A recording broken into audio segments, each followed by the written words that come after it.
جناب شمس الحق ندوی صاحب تشریف لے آئیں، اور درخواست بس وہی ہے کہ بہت تھوڑے سے وقت میں اپنے تاثرات کا اظہار فرمائیں۔ شمس الحق صاحب ندوی۔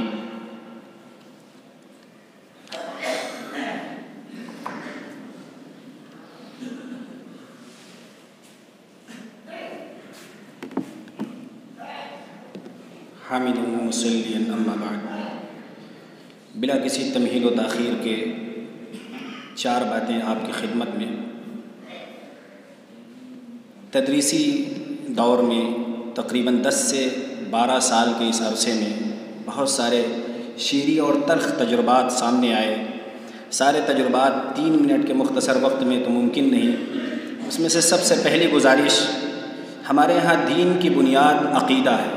عقیدے کے بغیر کوئی شخص جنت میں نہیں جا سکتا ہے اگر عقیدہ درست نہیں ہے، یہ سبھی جانتے ہیں۔ اور ہمارے یہاں نصاب تعلیم میں صرف 2 کتابیں عقیدے کی داخل ہیں۔ ہم نے ادب کے اوپر اور دیگر فنون پر محنت کی، لیکن جو محنت عقیدے پر ہونی چاہیے وہ محنت ہم نہیں کر سکے۔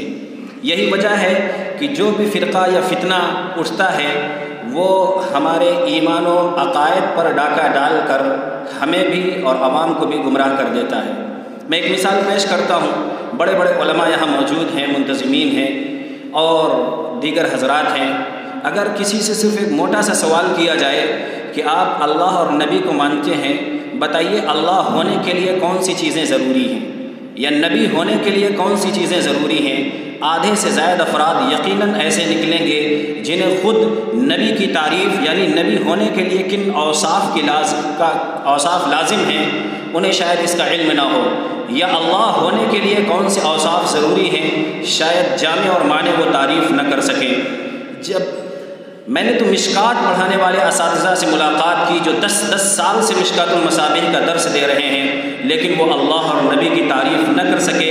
نتیجہ کیا ہے کہ العقیدۃ السنیہ اور العقیدۃ الطحاویہ ترجمہ کر کے مختصر استاذ گزر گیا، علم کلام سے اسے مس نہیں، دلائل کی دنیا اس نے دیکھی نہیں۔ آخر وہ کیا طالب علم کو سمجھائے گا جب وہ طالب علم کو خود نہ سمجھا سکا؟ عقائد وہ عالم دین بننے کے بعد اپنے طلبہ یا عوام کو کیا سمجھا سکے گا؟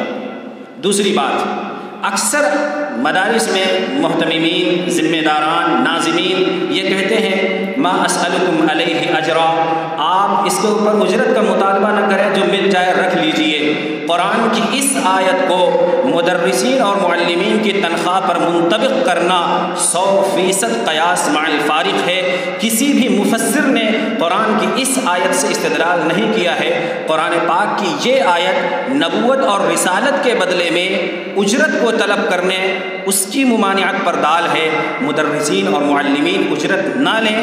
صحابہ کرام کے آثار، انبیاء علیہ السلام، نبی علیہ السلام کے فرمودات صریح طور پر اس کے خلاف موجود ہیں۔ بخاری شریف کی مشہور و معروف روایت، اللہ کے نبی نے ارشاد فرمایا ان خیر کا لفظ استعمال فرمایا کہ سب سے بہترین اجرت جو لی جا سکتی ہے وہ قرآن کریم پر ہے۔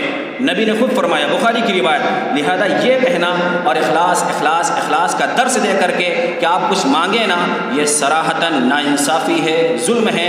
خود ان منتظمین اور ذمہ داران کے طلبہ تو 50 ہزار 20 ہزار مدرسے کے اکاؤنٹ سے خرچ کر لیتے ہیں، یقیناً کوئی حساب کتاب نہیں ہوتا ہے۔ اور پھر وہی جب اساتذہ کے درمیان بیٹھتے ہیں تو کہتے ہیں بڑے خلوص اور اخلاص کے ساتھ بات ہو، یہ بالکل بات درست نہیں ہے۔ سب سے آخری بات، مدرسوں میں آپ نے یہ بات دیکھی ہوگی کہ کوئی بھی مسئلہ ہوتا ہے، انتظامیہ آپ سے مطمئن نہیں ہے، ذمہ دار بآسانی رخصت کر دیتے ہیں، جبکہ مدرسے میں خود پڑھاتے ہیں طرفین کی بات سنیں۔